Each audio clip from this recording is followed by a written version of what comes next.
final lecture of the Lecture 6 series, 6.3. We'd like to discuss the transactional experiences necessary to help bring down the uncertainty in each area.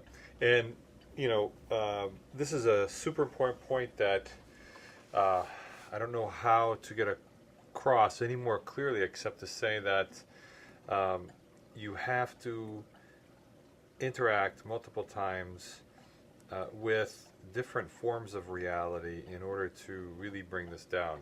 So again, this is kind of reducing the magic of innovation. A lot of people want to imagine it's this romantic process or something, and it is because it's human based. But a lot of times people get off in the wrong direction because they are imagining sort of.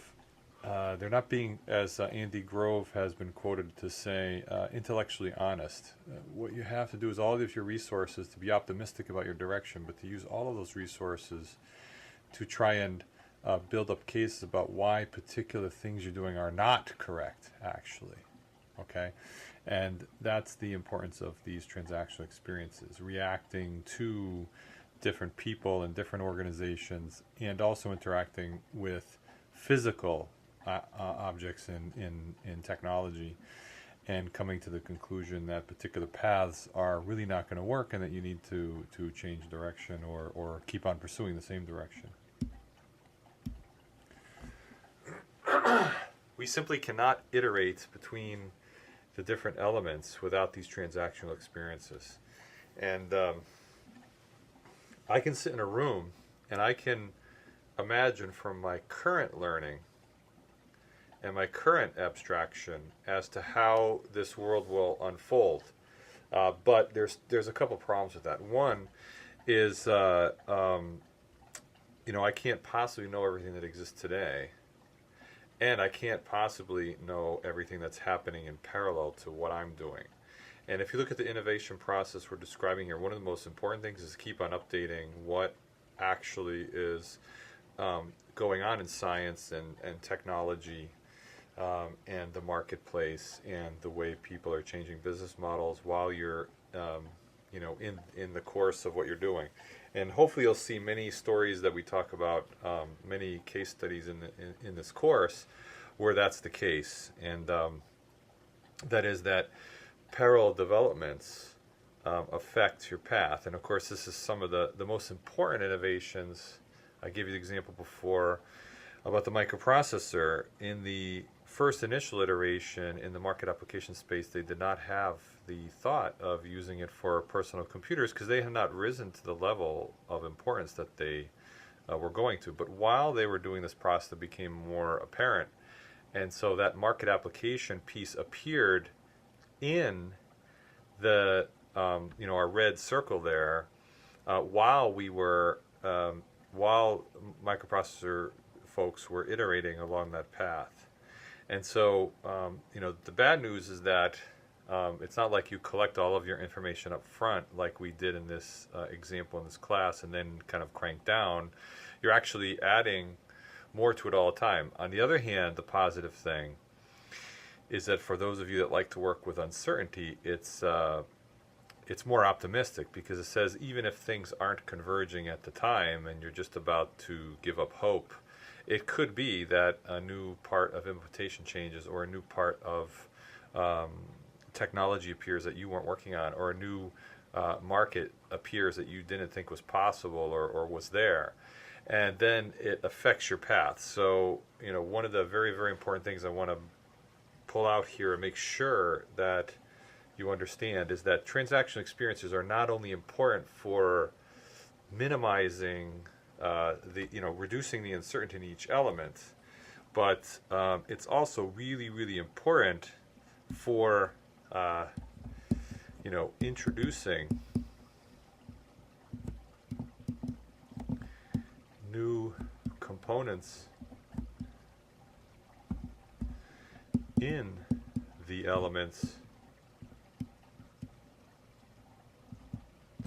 as the process is unfolding. So this is really the second part of this. Yes, you need to have transactional experiences in order to, obviously let these elements affect each other and hopefully converge on a good innovation, or not waste your time and stop going down that path completely.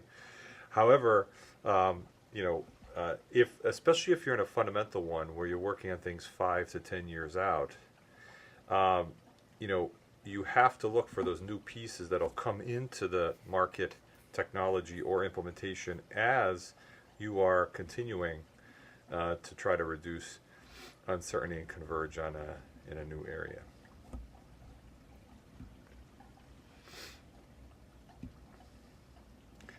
I mentioned this a little bit, that one of the key things is to try to isolate the difference between opinions and real transactions. So let me try to describe what that is. So in opinions, you have, well, everything is an opinion when you act with a person. So let's look at the subset of interacting with people, as opposed to physical objects in research. Opinions are always there, and the trick is to factor out what may be personal or related to that, to chips on the shoulder of the person you're talking to, or what have you, and to filter out the real stuff that might be in there. So, for example, somebody might say to you in a negative way, "Well, that'll never work." I mean, if I had a dime for every time I heard that, I could fund the entire planet in new innovation. But of course, you just ignore that, because there hasn't been a single disruptive innovation where people said, "Oh yes, of course that'll work. Please spend 10 years on it." But so you hear a lot of background noise like that, if you will, and then you need to listen carefully if there's elements. For example, after a lot of this stuff, "Oh, I don't like your institution," or "I don't like you," or "I don't like," whatever it is, somewhere in there might be, "Yeah, I was talking to so-and-so, and, it looks like this company's trying to do that, but they're having a hard time with Y," right? And so, and if you're also having a hard time with Y, then you might want to consider, wow, this could be pretty fundamental. Or you could say, I think I can solve Y, and then I'll have a huge advantage over everyone else. Whatever it is, it's filtering out those pieces of information. That sounds easy when I'm saying it here, but when people are actually in this process, what you'll find out is that when someone has a preface of, "Well, that'll never work," and they put out 14 reasons, and 2 of them are the ones you're after, the other 12 can freeze people, like a deer in the headlights, and they consider it, "Oh, geez, this is a bad beating, and I'm finished," right? So again, you got to filter out opinions inside. Usually in interaction, there's usually some sort of real transactional experience. Now, another form of transactional experience is with let's say I'm a university professor and I go to a corporation and I say, "I got this great idea, blah blah." Oftentimes you can't get the real transactional experience because you automatically look like a university professor, and they're going to tell you things in the context of that, and they don't want to discourage you, when actually sometimes we need more discouragement. So I think that all these things you have to filter through and force real transactional experience. One way, of course, to solve this problem is to form, if you're far enough along, form an enterprise, a company. And then you have company to company interaction, and then you find out it's a little bit easier because you also have investment and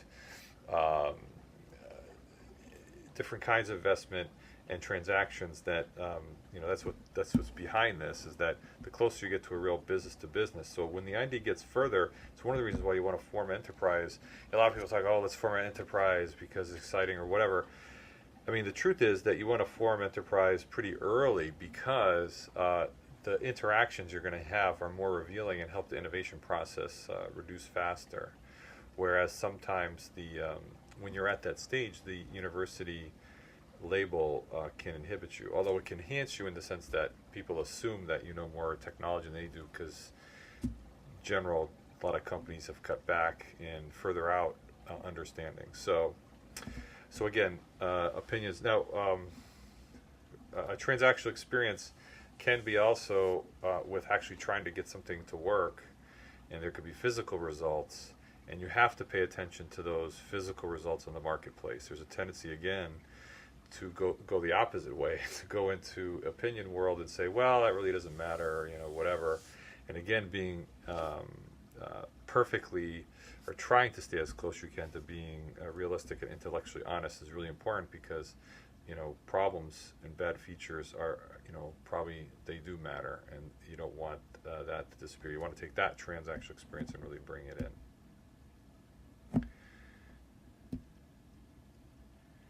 I mentioned this in the last bullet, which is that where you're from, the company or the university, or a university at all, like I was just pointing out, leads to these personal biases. And the key thing in the transactional experience is to remove all that and to get the valuable information that helps truly narrow the innovation direction. The reason I said form an enterprise is this business-to-business interaction is generally a much better way to get direct experience. And I'll give you a theoretical example. So let's suppose that I'm a university professor. I'm going to GE and say, wow, I got all this solar cell stuff. It's going to be great. Now, in general, GE knows not going to help the business like anytime soon.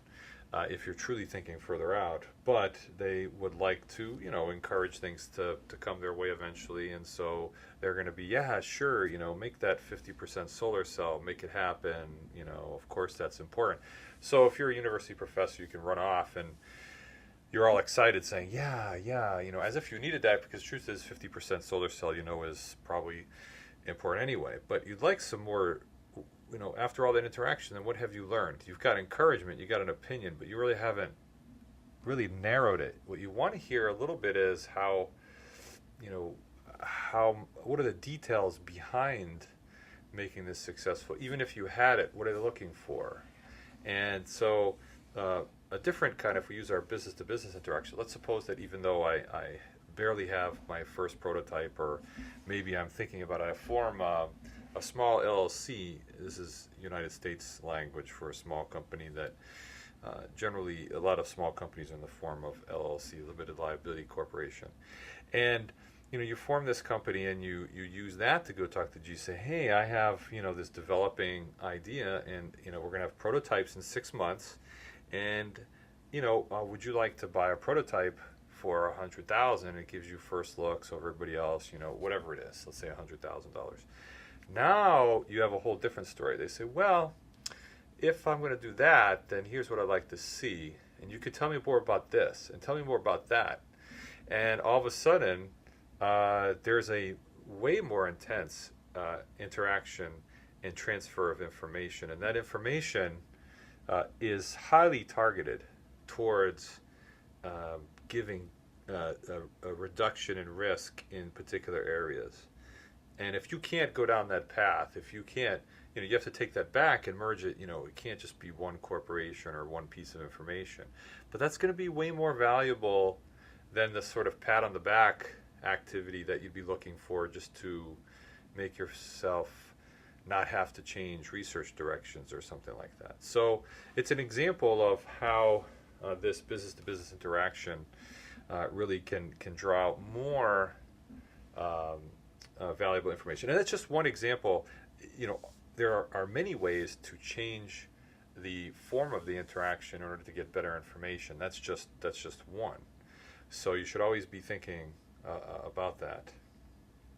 It's also one of the reasons why I think we've seen a roll-off as you have more and more in the United States, as we rely more and more on universities to create early ideas. It's because of the separation, because there's the perception that you're just thinking about technological and science directions in the university, and that the market and implementation should be over in companies.